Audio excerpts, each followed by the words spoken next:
When you're going through a divorce, sometimes what you need is the most giant hug from somebody who's been through it and knows exactly what you're going through. This podcast, Becoming You Again, is that giant hug that you've been looking for. You are listening to episode number 210, and I am your host, Karen Nelson. Welcome to Becoming You Again, the podcast where you learn to step into your power as a woman in this world, where you learn to reconnect to your wholeness, your integrity, and bring into alignment your brain, your body, and your intuition after divorce. This is the podcast where you learn to trust yourself again and move forward toward a life that you truly want. You are listening to Becoming You Again, and I am your host, Karen Nelson. Welcome back to the podcast, my lovely ladies. I am, as always, so happy that you're here. Before we get started, I wanted to just ask real quick if you can do me a huge favor. It actually won't take that much of your time. In fact, you can do it right now with your phone in your hand as you're scrolling.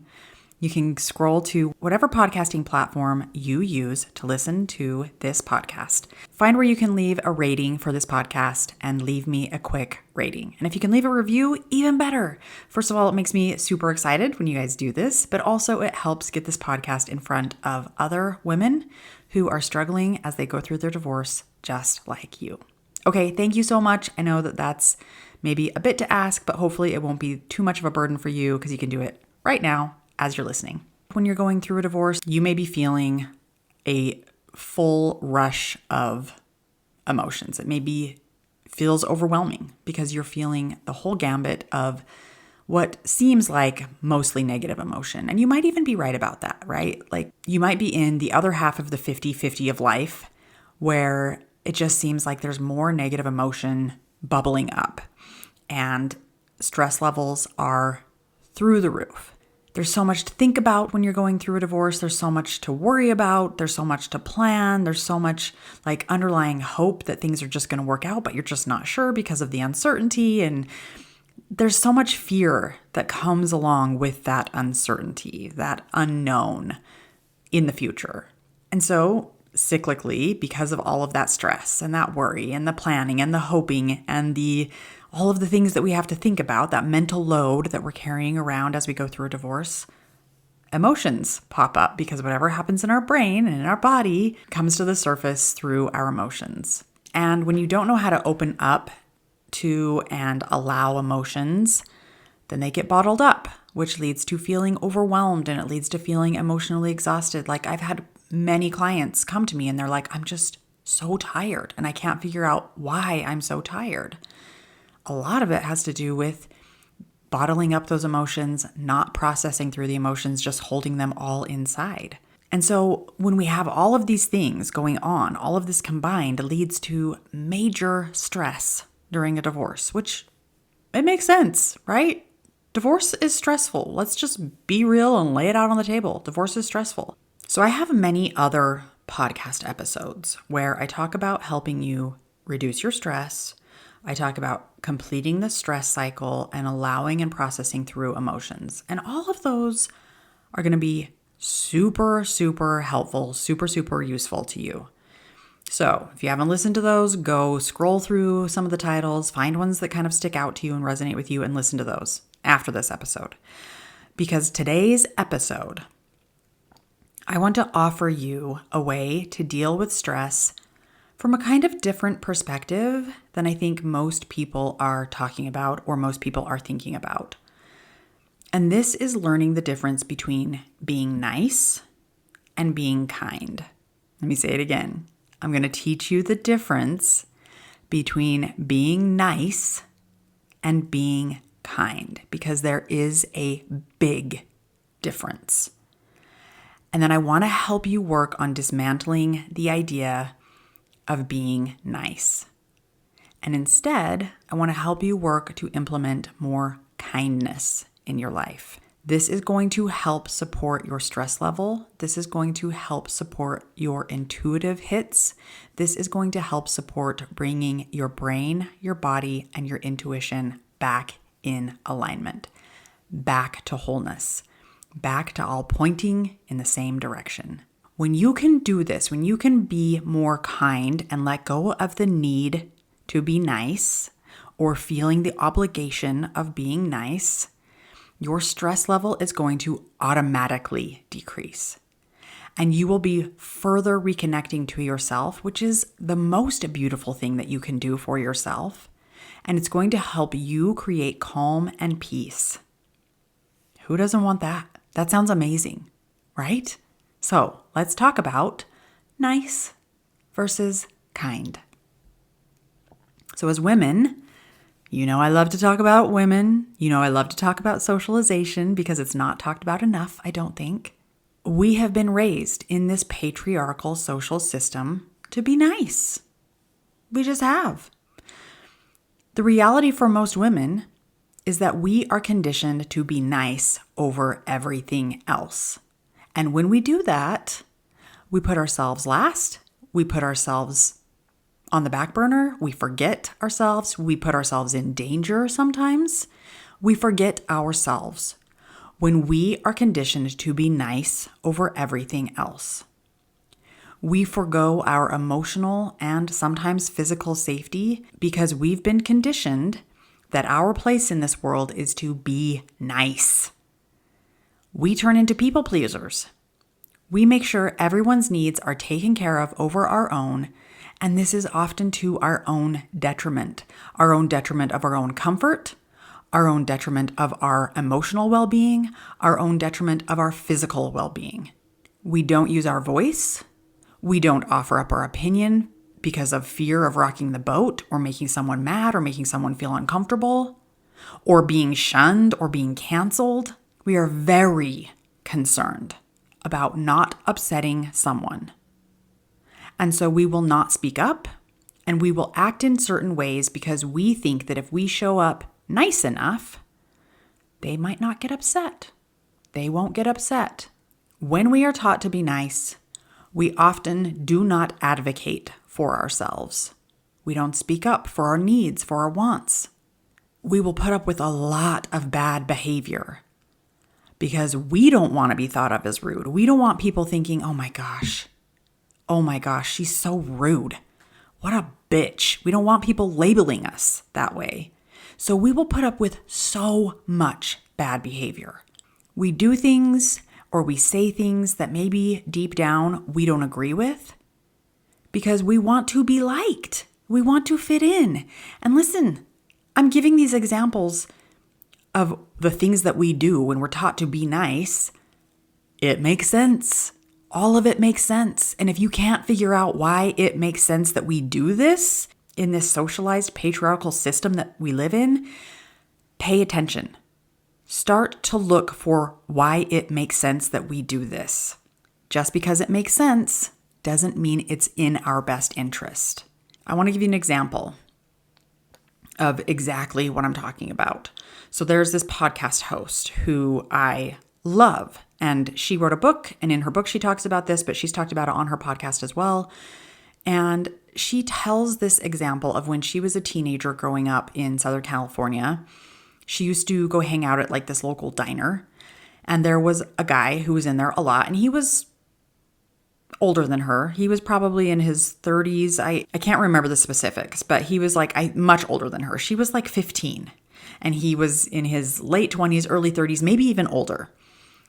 And he was in there a lot too, this guy. And they would talk, he was a guy that was he was kind of a regular, and she was a regular. She would go in there like after school and stuff. And they would talk sometimes, as we do as humans.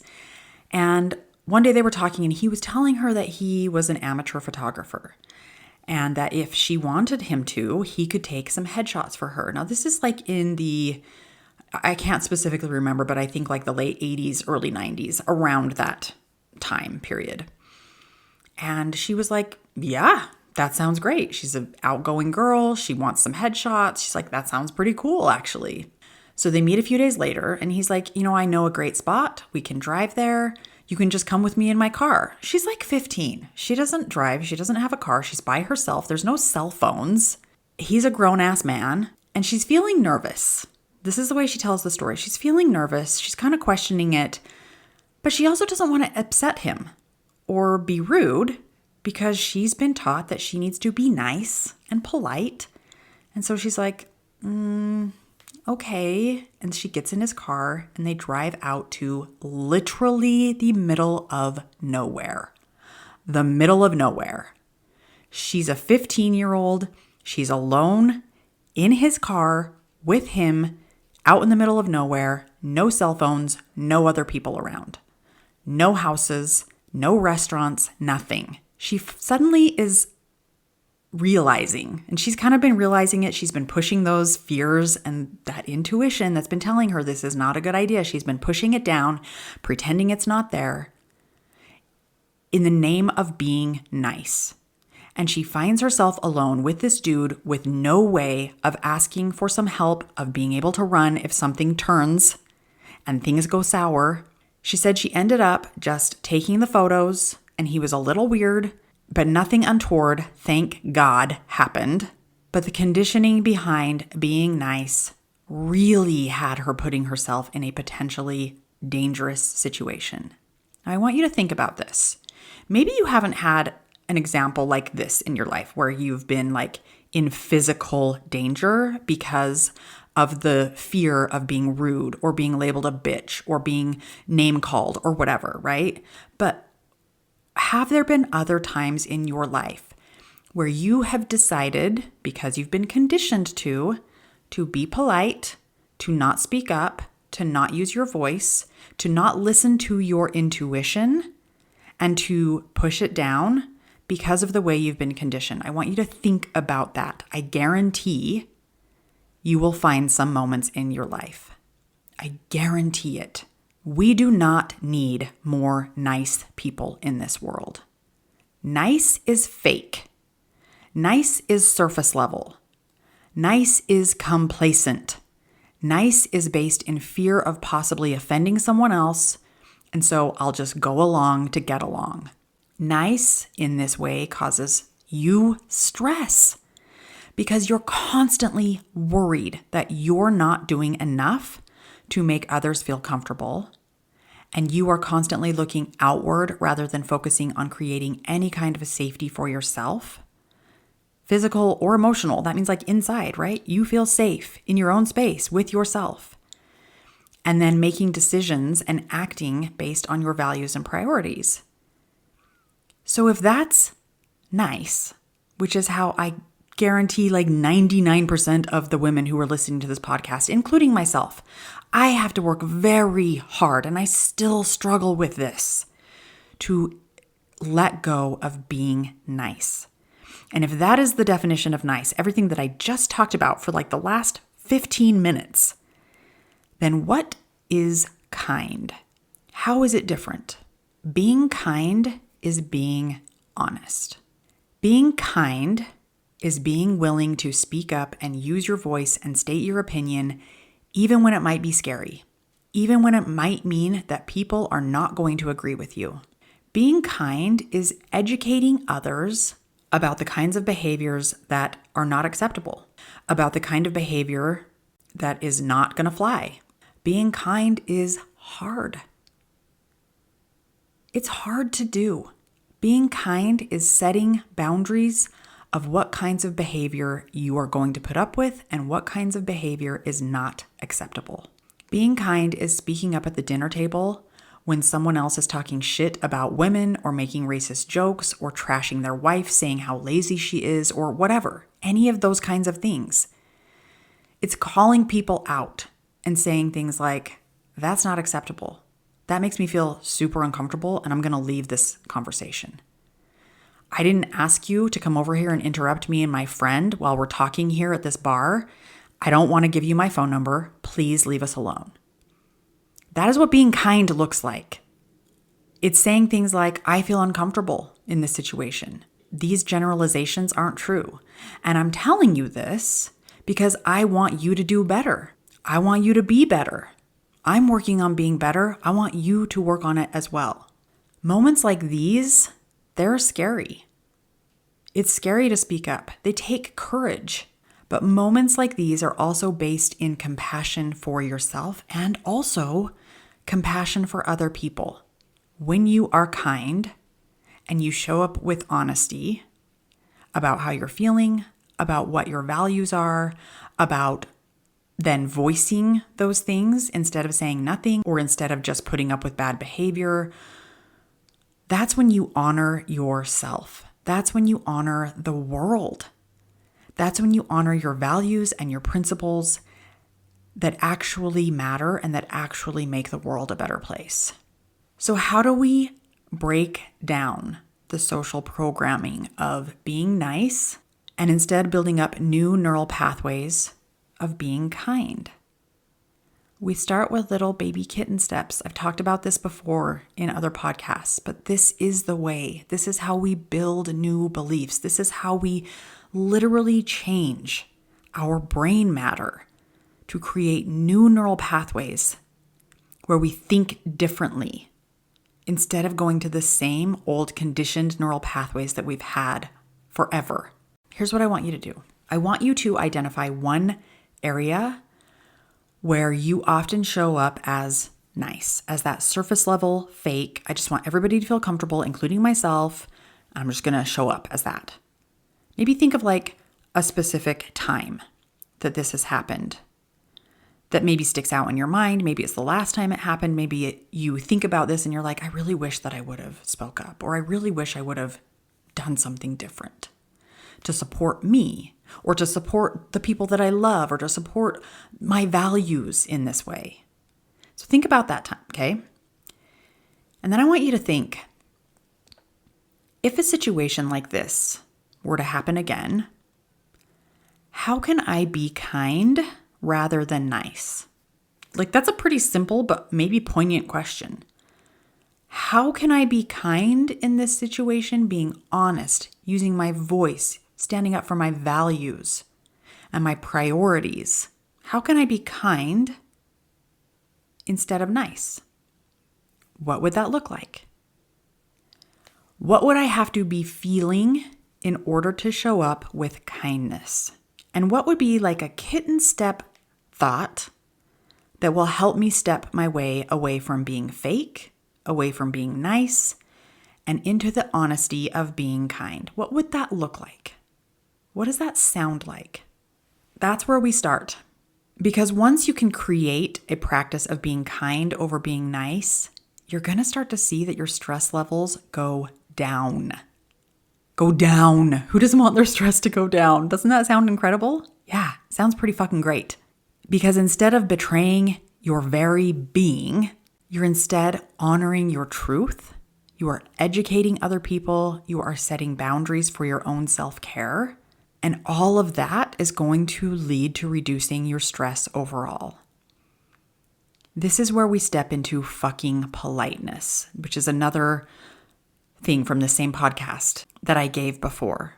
A sentence that they repeat over and over and over in this podcast is fuck politeness. Fuck it.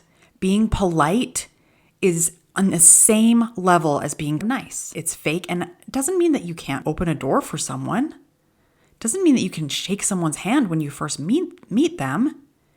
That's not what I'm talking about here. What I'm talking about is putting yourself below other people's needs, below other people's comfort, because you don't want to offend someone. You don't want to say the wrong thing. You don't want to create somebody else's discomfort or have them label you as a bitch, as a Karen, as somebody who doesn't fit in, or whatever else the fear is coming from that keeps you surface level fake. That is what we are talking about. Show up in your truth. Be courageous to do that. It is scary. And to be courageous, you have to have the fear, and you also have to have the action of doing it anyway. That is what courage means. You are capable of this. You can get better at it. I am not great at this. I am still working on learning to be kind and letting go of being nice. It's a hard thing to do. We can do hard things. We can do hard things. Let's get to work on doing this. That is what I have for you today. Thank you so much for being here. I will be back next week. Hi friend, I'm so glad you're here and thanks for listening. I wanted to let you know that if you're wanting more, a way to make deeper, more lasting change, then working one-on-one with me as your coach may be exactly what you need. Together, we'll take everything you're learning in the podcast and implement it in your life with weekly coaching, real life practice, and practical guidance. To learn more about how to work with me one-on-one, go to KarenNelsonCoaching.com. That's www.KarenNelsonCoaching.com. Thanks for listening. If this podcast agreed with you in any way, please take a minute to follow and give me a rating wherever you listen to podcasts. And for more details about how I can help you live an even better life than when you were married, make sure and check out the full show notes by clicking the link in the description.